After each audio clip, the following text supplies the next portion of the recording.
Hey, what's up? David with Brazos Barbell. Today we're going to be talking about something that is commonly called rooting, and it's going to be talking about pressure in the foot and how we can create and keep tension through our legs most effectively. So everyone's pretty familiar with the bracing mechanics, and it's been something that I've been emphasizing a whole lot in a lot of my recent videos, and I think that's probably one of the biggest things that lifters can do to gain pounds on their total, pounds on their squat and their deadlift without changing a whole lot else if we can create better tension throughout the trunk. The same thing is true with tension through our legs, but it's not something we think about a whole lot. So I think people are familiar with things like the tripod position, or if we're positioning the foot saying that equal pressure on the big toe, little toe, and heel. But we're going to talk about some of the things that we can do to maximize that pressure that we have and create the most tension possible. So one of the common mistakes that people make is going to be that they have the bar shifted too far backwards over their foot, especially at the beginning. If we're trying to stand too upright, then two common things happen is that we fight for that upright position on the way down and end up shifting forward. So obviously there's going to be a loss of balance, or we're just going to lose some force production with that shifting. We're never going to be able to produce the most force we can if we're off balance a little bit, or if that pressure is changing throughout the squat. The other common mistake is going to be that we're shifting a whole lot at the beginning to try to find that position earlier in the squat, where the last one we're shifting at the bottom third was changing a little bit. In this case, the top third is changing, where the shoulders end up moving forward to find that forward position. And that's problematic as well, especially if we're thinking that we're going to be squatting a maximal weight and there's going to be a large shift happening in the beginning. That's something we can just change and easily make ourselves a lot more stable and a lot more consistent with heavier loads. So what we'll see in these videos is that I want to have the bar shifted slightly forward to where the bar is sitting on the front of my shin rather than stacked on top of my heel, or stacked a little bit more in front of that. So the bar being shifted slightly more midfoot, and really we're not saying that it's going to be in front of midfoot. We just want the bar even on the foot so that we can create pressure evenly through the toes and heel. So that's an easy change that we can make to end up making us feel a whole lot more balanced to start off with, and it'll allow us to keep pressure evenly through the toes in particular during the rest of these reps. So one of the common questions that I get is about how with my wide stance I'm actually able to keep my knees from falling into adduction throughout the squat.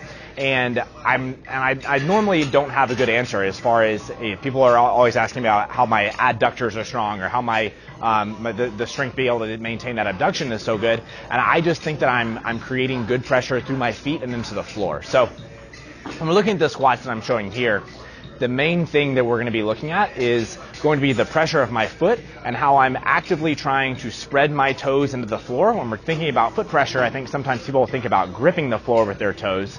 Well, I want to be thinking about actively pushing from my hips down through my feet, spreading my toes into the floor and creating good pressure. So I've switched to these flats recently, and I think this is something that has made my squat jump up tremendously. And a lot of it comes down to the importance of having a good shoe, having a stable shoe, and knowing what we're doing and where we're putting the pressure. So the new shoes that I have, the Reebok light trainers, or whatever they're called now, they have a really wide base but a really stable exterior of the shoe. So it has a hard edge, along with that material on the outside that I'm actually able to push into the sides of the shoe, which we don't always get with even like something like a Chuck Taylor's. Those tend to roll, or the old Sabo shoes that I had that metatarsal strap, but they didn't have the hard edge, so sometimes my foot would roll and I didn't feel very comfortable squatting in them, but I did feel relatively comfortable deadlifting in them. So a lot of the common shoes nowadays, just any sort of lifting shoe, whether they're let's say the Romaleos or Powerlifts, anything with that elevated heel, one of the most beneficial things that they do have is on the edge of the shoe, it's just a hard edge. And we don't need the flat shoes to be able to create that pressure out on the outsides of our shoe, but the wider base with that hard edge makes us able to actually transfer force laterally from our hips into the floor.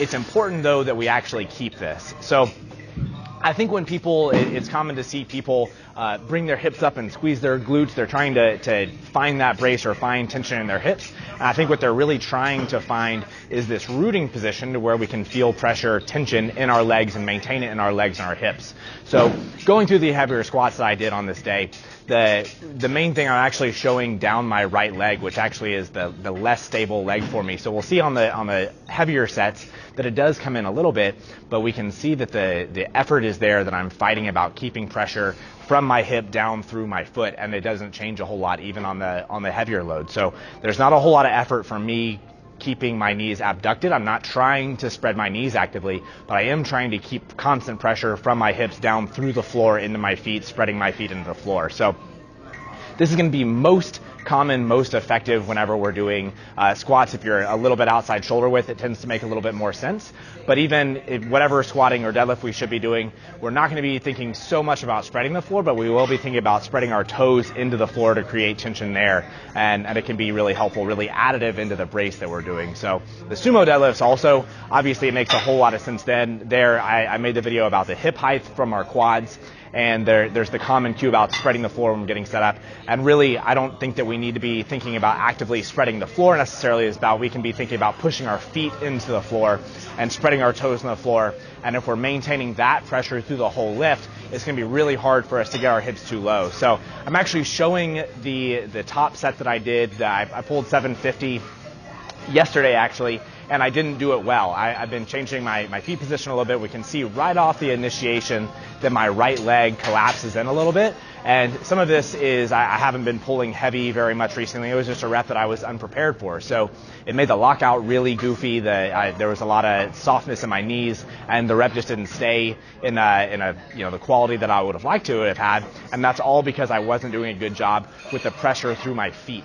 So as I'm working in more singles, this will be something that I really emphasize, is not letting myself collapse and making sure that I'm maintaining that pressure through my feet into the floor through the entire rep, and especially at the beginning, and it'll make those heavier reps a whole lot cleaner. So I think that is something that can immediately impact your training, immediately make it to where you're stronger in both squatting and deadlifting.